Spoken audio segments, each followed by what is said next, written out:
roasted, smoky, delicious.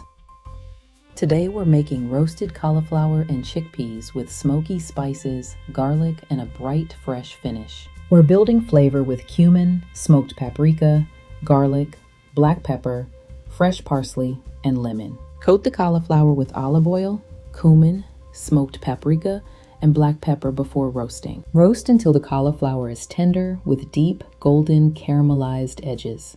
Build bigger flavor into everyday meals with herbs and spices.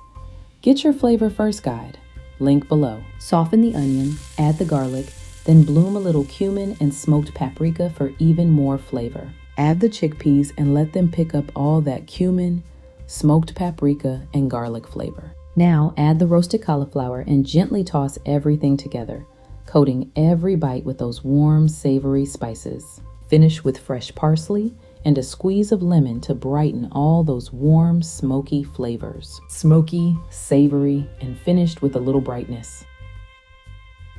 The links for today's recipe, the Flavor First guide, and to join Yum's Kitchen are in the pinned comment.